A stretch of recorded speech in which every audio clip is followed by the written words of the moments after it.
Good afternoon, gentlemen. Thought I would send you through a quick video tutorial. This might be the quickest way to get you upskilled in interacting with the reality model that's been captured for the Woolstores. So I have sent you both a hyperlink to this Project Wise project, and yeah, this will be a quick way of just getting you up to speed.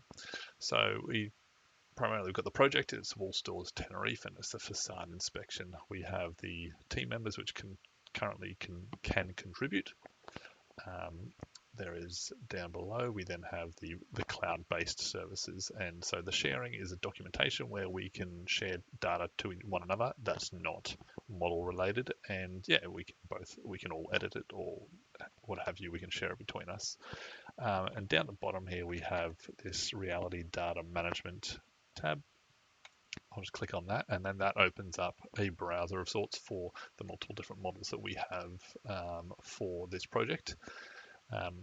Mapping resources, these ones here are just the individual photos that are stored together as a package, which are available for viewing if you want more detail for this project.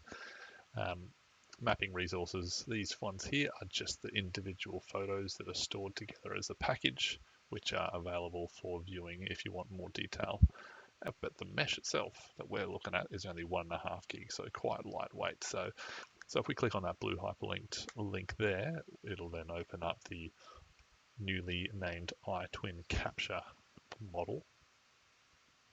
And we are now presented with the 3D model in 3D space. And you'll notice these little teardrops which are located all across the model, and I've already been across and done a cursory glance of defects that I've located and just annotated those to help speed this process up. How to navigate around it, I'll just quickly go over some tools. So the select tool sometimes is necessary once you get in a bit of a bind and you need a reset back. It's also used to select these annotations. You have the measurement tools available, so location, so position if you want a coordinate. I have some survey controls around here. Here's one, for instance. We can go and click on that and check on the messages. We then have MGA coordinates on AHD heights, but we also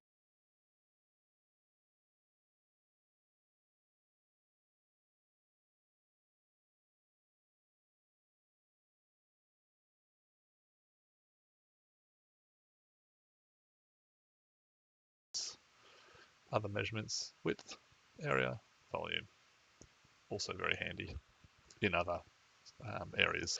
If we wander over to the right hand side of the screen, we have the manipulation tools, so how to manipulate the view. We have the orbit tool.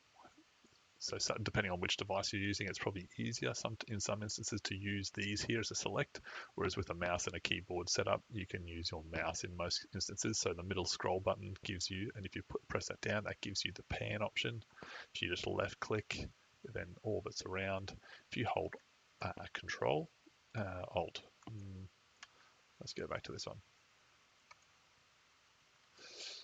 So Control and middle, it rotates from the camera position.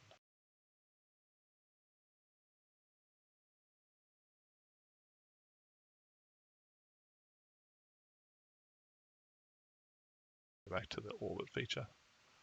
Let's go to zoom on a feature. Bam, bam. So you might see that this very subtle handle on the right hand side of this screen. There it is, it's highlighting in blue. If you just click left hold and pull that out, it's a draw. And you'll notice that there's 3 tabs at the top: reality data, map, layers, and annotations. Reality data is where we'll progressively compile more and more models. This will include the other Woolstore, but also progressive models over the top of Saratoga. So you can track change over time. And that will be using the same controls and be placed over the same spot, so we can turn models on and off. So we will progressively get more. You can turn other models on in lieu of this one to see the difference. Map layers is all about the maps out beyond the extents of the model itself. So you can have a play with these tools here enabling 3D content from Bing Maps. You'll see how it sits around. You've got, actually, let's go back to reality data. OpenStreetMaps. This is quite an interesting one. See how your building interacts with the buildings around it. But from there, see the 3D buildings. Turn that back off again. Let's turn the map layers, turn the 3D off. Actually, we can turn all the layers off and just deal with the model itself.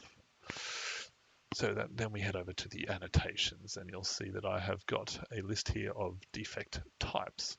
So this can be customized how we like it. And currently it's by defect type, where you might want to go for priority, or a state of monitoring, or whether immediate repair is required. But at this point I've got cracks, and you can double click on any of these at any time. Okay, this is where you get that select tool, EO3, there you go, EO3, and that's highlighted that crack that I showed before. We can add descriptions. You can also add hyperlinks as well. So you may have a product page or something like that. You can get a product, put in a web address link. It might be a link to the share directory, which might have a folder in there, which have an image, or it might have a PDF, or it might have a report on how it was remedied, or the cost to remedy it, and you can add these hyperlinks in there. I haven't annotated any. I'll just show you how to do that. We want to apply it to this model. We want to go to priority A defect, use a group color, which should be standardized. Click on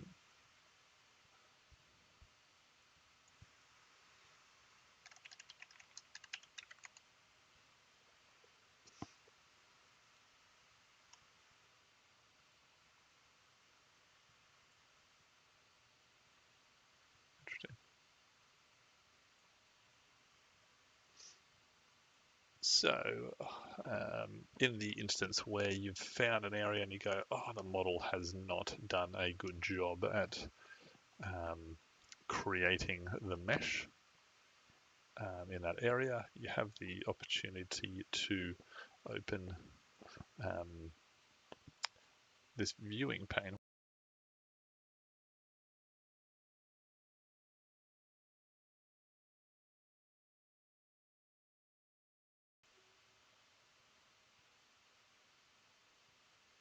Opens up a new tool up here, which then gives you either picking the camera position or select the point of interest. So you may want to see a bit more detail around that one. Picks the most relevant photo.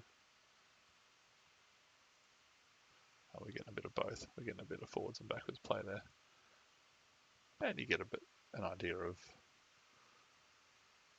or at least compare the imagery versus the modeling information. General premise for photogrammetry and also LiDAR is that it does struggle with smooth or consistent colored surfaces. And so in this case, it has, in a way, struggled to render that model. And so the images can help